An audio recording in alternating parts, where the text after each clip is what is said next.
بسم الله الرحمن الرحيم الحمد لله والصلاة والسلام على رسول الله وعلى آله وأصحابه أجمعين.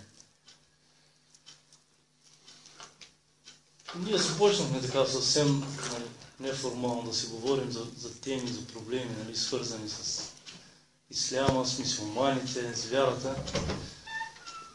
И нека използвам тази възможност, за да продължа в същия дух, така, разглеждайки някои проблеми, които са свързани с вярата и съвременния човек.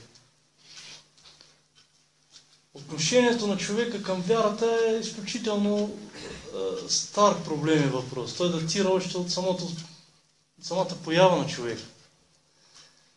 Корана ни дава информация, че първият човек, Адем алейхиссалям и неговата съпруга, на тях им е била разкрита истинската вяра, единобожието, от Аллах азза ва джал. Ние знаем редица разкази в Корана, които споменават тяхната история. Но важното да разберем, че още от появата на първия човек Аллах не е пожелал да го остави в незнание за съществуването на един Бог, на Аллах азза ва джал. Това е било разкрито на него. Дори в погледа на първия човек се е случило нещо доста така силно. Той е видял много огромни създания, така да кажем, мелайкетата в поклон пред него. Което от друга страна е надбавило така чувство за величие и почит към самия човек. Човек още от самото начало почнал се появил с това чувство, че той е уважаван, той е почетен, на него му направен поклон от мелайкетата. Но след това, от самите деца вече на Адем и неговата съпруга започва изкривяването в вяра. Корана го отразил това в сура Ал-Араф.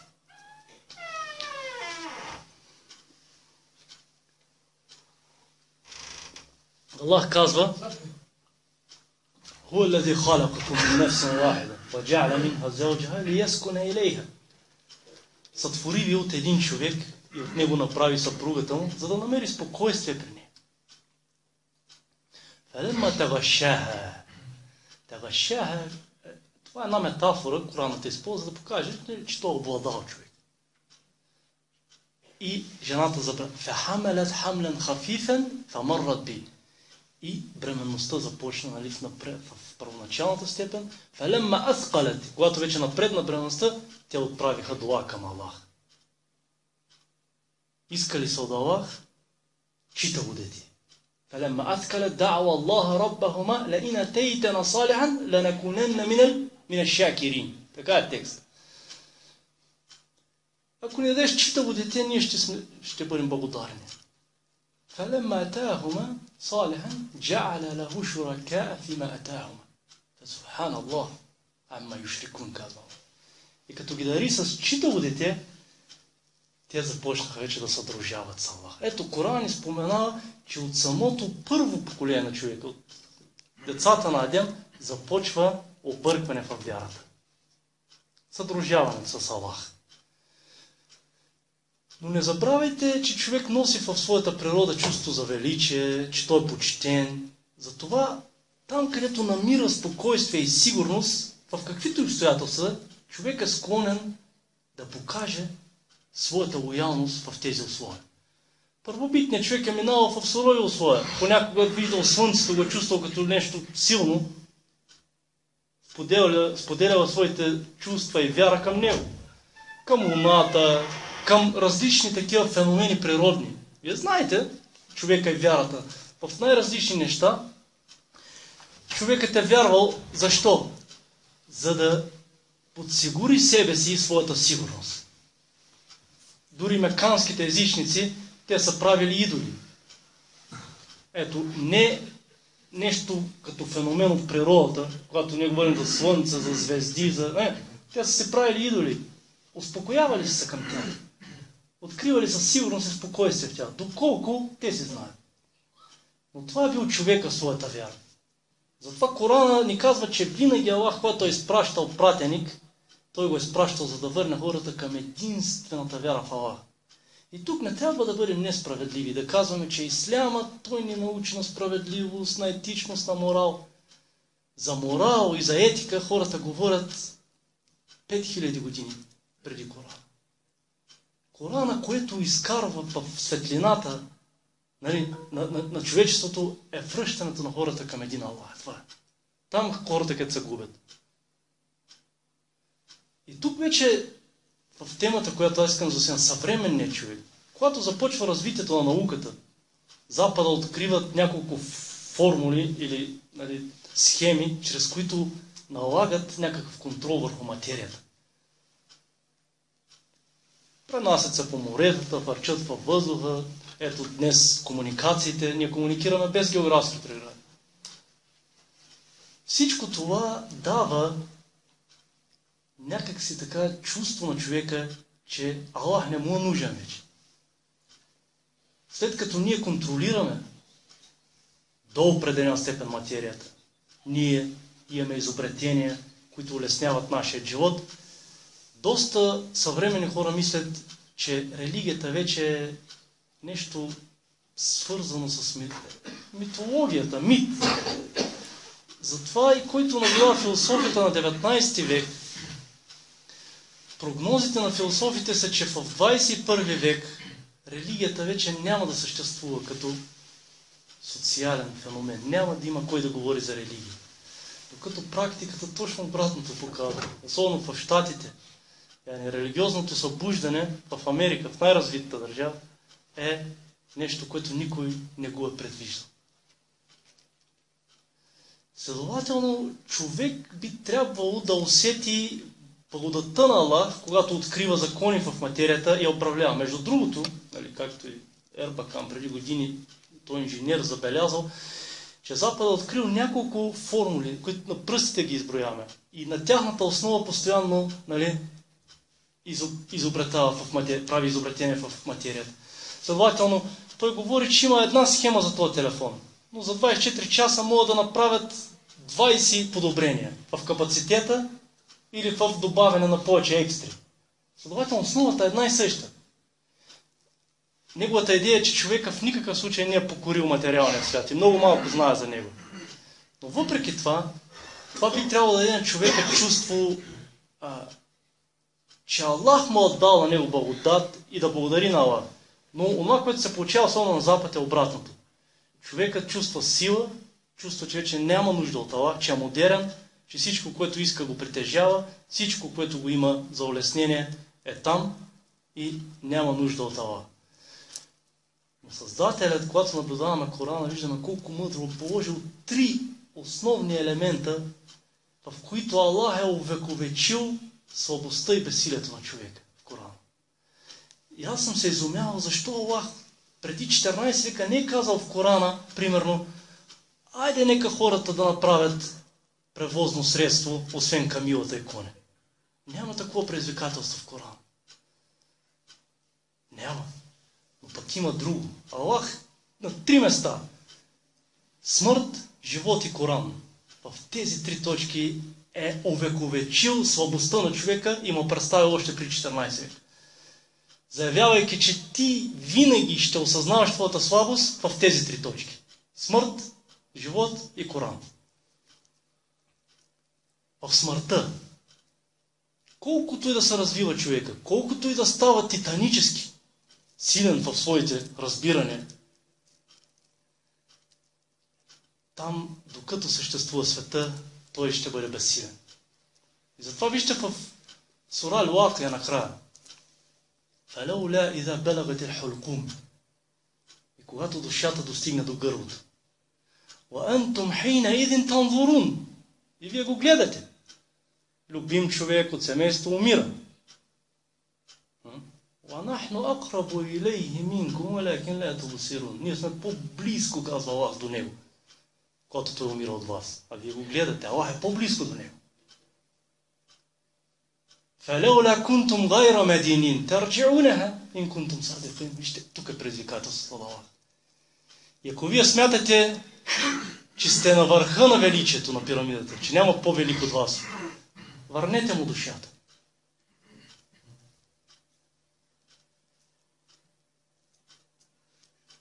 човекът е останал безсилен в това предизвикателство. Не може да върне душата. Най-големият професор, екип от най-големите професори, най-големият изобретател, най-богатият човек, Аллах е отредил тук човешката способност да свършва. Как? Душата не може да върне. А най-любимият човек. На пратеника е казал: иннека мейит, ва иннехум мейитун. Ти ще умреш и те ще умрат. Ако трябваше на някой да му се върне душата, ще бъде пратеника сам на власт. Най-любимия. Но виждаме, че смъртта Аллах е направил знак, който показва, че човека не стои на върха на пирамидата на величието. Оставете всичко друго. Дали има Аллах, дали няма, дали природата ръководи, дали идол ръководи, нас не интересува в момента това. Интересува на факта, че човекът няма способност да върне душата. Което само по себе се доказва, че човекът какво? Има нещо над него, което стои.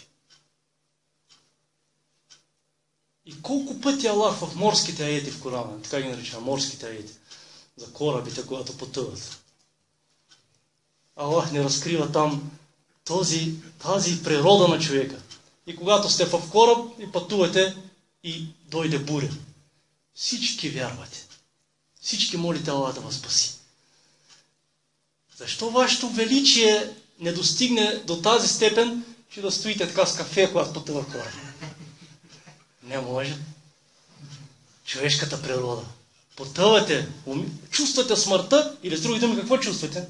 Чувствате вашето безсилие. Чувствате, че вие сте безсилни.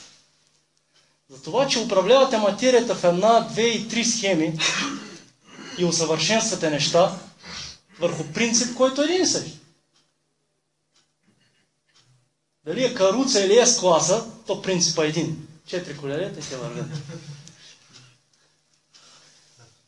Но ако вие сте толкова велики, върнете душата на този, който умира. А фараона?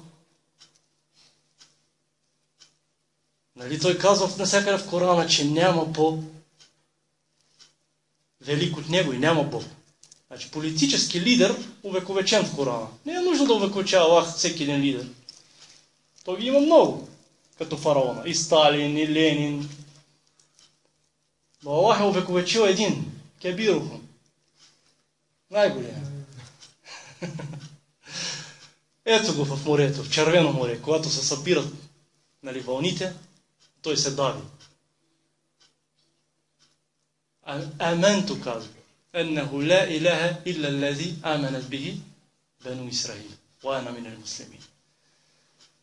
Когато се дави, казва: повярвах, че един единствен Аллах, в който повярваха синовете на Израил. И аз съм мюсюлманин. Сега ли? Аллах му казва. Беше нечестив преди това. Следователно и Карун, пък бизнес фигура, увековечена. Не, това е от хората с богатство, Карун. Аллах го увековечил и него така. Фахасафна бихи вабидарихи л-ард. И той, и не само той, а и неговите имоти и дворци потънаха в земята. И хората, които до вчера желаяха неговото място, днес казаха: лойки. О, Аллах да ни дари вяра, а не възжелание за такъв. Следователно виждаме, че смъртта Аллах е отправил като предизвикателство, за да покаже, че човек не е най-великия. Има по-велика сила над него. След това предписала на всеки. След това увековечила в Корана в този момент на смъртта една политическа фигура и една фигура, която е притежавала много имот. По този начин човек трябва във всяко едно време да разбира и да си напомня, че смъртта му казва: ти не си най-велик, има нещо по-велико от теб. Колкото и да си съвремен, колкото и да си модерен. И затова в редица сури Аллах ни показва тази картина, която ви казах в морето. Защото тогава човек признава това, което го укрива в себе си. Но защо трябва да си в морето и да потъваш? Не можеш да живееш с това чувство за признателност, дори когато си в удобната си спалня вкъщи. Да не си в кораба в морето. Ти си в комфортно положение, но очите ти сълзят пред Аллах, ти чувстваш Аллах в своята душа и така се. Това е, което е в Първото предизвикателство. Второто предизвикателство – живота. Отново. Аллах не се срамува в Корана да ни говори за семенната течност. Аферайтум ма тумнун. Няма това да го правя. Антум тахлюкунаху, казва Аллах. Вие ли го сътворявате това? Семенната течност. Аллах говори за нея. Виждате ли? Вие ли я сътворявате? От нея започва живот. Направете живот, поколения, без нея. Да, сега взимате в лаборатории от нея правят, но без нея никой не може да сътвори това качество. И Аллах го е заявил това в Корана. Ако вие сте велики, сътворете тази течност. И от нея направете поколения. Освен това, дори да притежавате това нещо, Аллах, когато реши да остави някой бездетен, го прави. И никой не може да му помогне по никакъв начин. Това е то отразено в сура Шура. Следователно, величието на човека спира и там. А мухата в сура Аль-Хадж, там където ритуалите в Хадж често ги правим и се питаме защо въртим около Каба, защо обикаляме между нея. Аллах накрая ни казва, че е достатъчно само да се доверите на Аллах. Я нас дори бе месен. Аллах казва, давай са пример. Муха никога не ще я сътворите, дори да се обедините. Аллах предизвиква в живота, сътворяването на живот, не на човека, оставете това. В нещо, което ние постоянно сме недоволни от него, когато лети около нас, и сме в конфликт. Аллах казва, сътворете го, лен.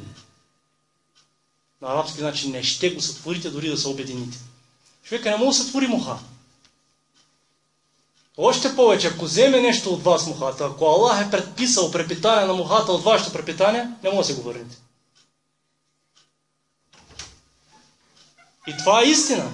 Ти можеш да убиеш мухата, обаче няма да си върне. Дори се съмнявам дали ще убиеш, когато има множество от мухи. Няма спасение. Вижте какъв пример цветен, каква художествена илюстрация Аллах ни представя, за да разберем нашата слабост. Първо, не може да сътворите муха. Второ, ако вземе нещо от вашето препитание и излети, няма спасение, не може да си го върнете. Артилерия да мобилизирате, това е, свършва. Дауфа далебу ел матлуб. И този, който търси и търсене са слаби. Следователно, Аллах изразява неговата мощ и немощта на човека между слабостта на човека и слабостта на мухата. И двамата са слаби, затова колко е смешно, иронично човека да претендира за божественост или пък мухата да изявява претенция за Бог. Те са слаби. Аллах ни дава такъв пример в Корана. Дори човек да се опита да сътвори някакъв живот, то перфектното сътворение на Аллах, което ние виждаме във всяко нещо, изумява. Мухата, преди определено време запознах нашия брат с един анализ за комара. Защото езичниците в Мека са подигравали на пратеника. Какъв е този Коран, такива примери, мухи, комари. Когато поставили комар под микроскоп, 400 000 пъти увеличава комара. 400 000 пъти. Учените в изумение са открили в малката му главичка, която е като връх на игла комара, който нахапе, има 100 очи. Има 48 зъба комара в устата. Има 3 сърца за всяко от крилата, всяко крило му с сърце и едно централно сърце. И трите сърца имат по 2 слухови апарата, с 6 слухови апарата комара и с 3 сърца. Централно и за всяко крило сърце. Има апарат за топлинна детерминация, което най-модерните изтребители нямат. Комара усеща по температурата. Затова, когато комара влезне в стая, и ако стаята е 20 градуса, а на леглото има човек с 36 градуса телесна температура, той директно се насочва към човека. Има апарат, с който анализира кръвта. Анализатор. Може да влезне комар в една стая, където спят 2 деца, едното дете може да го направи на решето, другото да го не докосне. Не му харесва кръвта. Той първо взима диагностика прави. На който му хареса кръвта, от него го хапе. този апарат, който той открива. След това има апарат, с който разрежда кръвта. Човешката кръв е гъста. Не може да мине през хоботчето му. И той има в хобота апарат, който разрежда кръвта, за да смукне. Също така откриват в него, че има апарат, чрез който нанася първо опойка. Значи, като кацне комара, първо ти нанася опойка, след това спокойно смуча кръв, да не усещаш. Затова, когато ние усетиме, комара вече го няма, ние усещаме се до пойката какво става. То на таванеца смее. В хобота има 6 ножа. 4 с четвъртит разрез прави и 2 като тръбички, с които смуча кръвта. На лапичките има мека част и шипове, за да може да се приспособява на всяка една повърхност. Това е което Аллах сътворява. А пък Аллах пита, вие какво сте сътворили? Субханаллах. Следователно, творението на Аллах, било то муха или комар, ние го виждаме чудото на Аллах. А човека остава слаб, затова, че си подкарал голяма кола или си с много голям телефон или се движиш с метро и фърчиш с самолет, трябва само да ти надбавя смиреност, а не да те кара да чувстваш, че си надминал Аллах. Коранът, третото предизвикателство, като дойде време за такова ми каже. Коранът, третото предизвикателство, което човечеството никога няма да се умее да се твори като него. Още в рицарите на словото, тези майстори на словесното изкуство, арабите, когато са получили първите знамения от Корана, те са узнали, че става въпрос за нещо свръхчовешко, че там няма пръв човек. Арабите са подреждали речта, римувано. Корана има и рима, но има и не рима. Значи стилистически Коранът не изглежда на техните словесни творби. А идейно, който чете поезията на арабите, ще види. Те говорят или за коня, възхвалява си коня, или говори за любима, или говори за изоставеното място, където се родил. Нали? Както Имрул Клайс и тези. Докато като дойш в Корана говори за неща, които са изключително сериозни. Елем тара. Казва Аллах, не виждаш ли, че небесата и земята бяха едно цяло? И ние ги разделихме. Говори за Вселената. Алем ярао енна не'тил арда ненкусуха мин атрафиха. Ние скъсяваме земята по краищата. Съвсем различна тематика от тематиката на поетите тогава.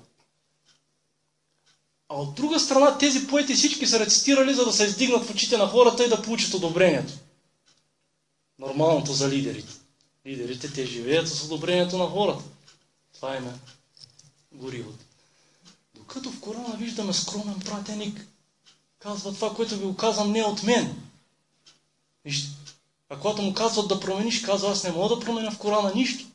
Този Коран не е от мен. Той отрича, че той има пръст в Корана. Следователно, виждаме Корана, че е нещо съвсем различно от техните творби. Затова Аллах им казва, направете този Коран.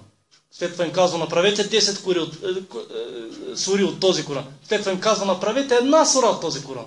Най-малката сура в Корана 3 аята. Сура Ал-Кевсар. 14 века с всичките мозъци, които са минали през земното кълбо, не са успяли да направят подобен текст. Дори в 3 аята. А толкова много желаят. То това е другото. Ние може да кажем, че някой не е успял, защото не желая. А те толкова много желаят. Хората, които са искали да сътворят такъв Коран, за да докажат, че пратеника е луд и лъжец, са били неговите съвременници. А след тях до ден днешен, нали, хората желаят това, но не успяват. Следователно виждате, че неспособността на човека Аллах е фиксирал за винаги ще остане.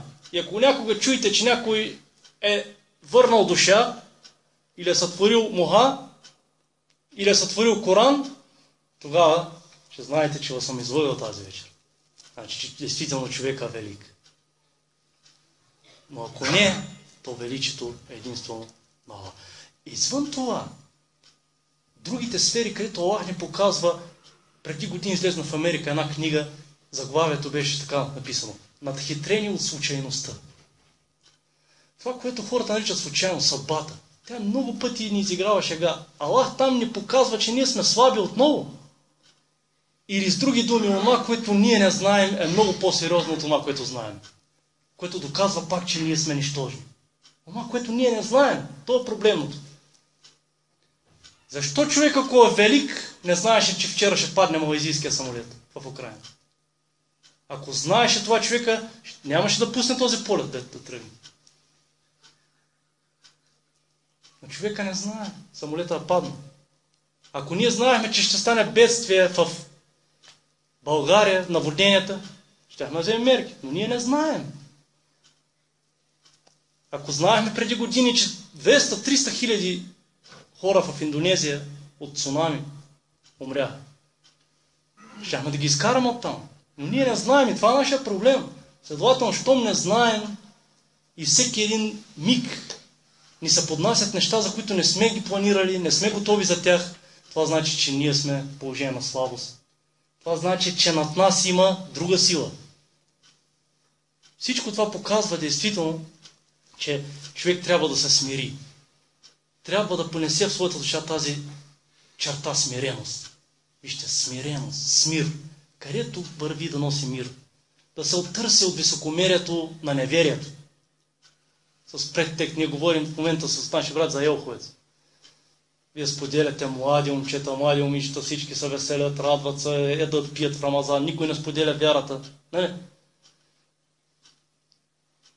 Но едва ли, ако се води такъв диалог с тях, им се обяснява, всичко тези хора ще имат мотив и довод да кажат, нали, да упорстват това. Защото вярата в Аллах е нещо, което всеки има нужда от нея.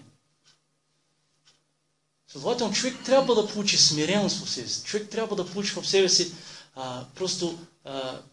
тази вътрешна нагласа, да знае, че във всеки един момент нещо може да се промени в неговия живот, защото той не е най-силен.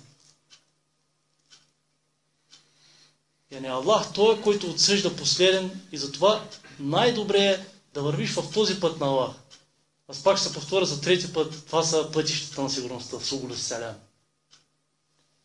Но когато човек не е в пътя на Аллах, когато не търси задоволство, когато не спазва повелите на Аллах, които Аллах е ни спослал, много трудно може да оцелее. Много трудно може да мине през този живот неуязвим и не попаднал в изпитанията. Затова нека, тъй като времето влезна, нека тук ще свърша. Цялата идея от всичко това е отново така да си напомним, че ние единствено може да сме щастливи и радостни, че сме на този път. И че спазваме това, което Аллах иска от нас. И в никакъв случай да не идва в нашата душа съмнение, че ние нещо сме изпуснали или загубили в живота. Защото изпуснал и загубил е той, който загубил Аллах. А този, който не е загубил Аллах, нищо не е загубил. Той само е спечелил. Но такава е ерата, епохата, в която живеем. Че от всякъде искат да ни убедят, че ние сме ненормални, ние сме неестествените, ние сме загубили живота и ние сме изостанали. Не е така. Не е така. Иншаллах, този, който сътворява и напътства, когато си с него, няма за какво да съжалява човек. Иншаллах, Аллах да ни достоява с най-добрите неща и да ни пази винаги в този път.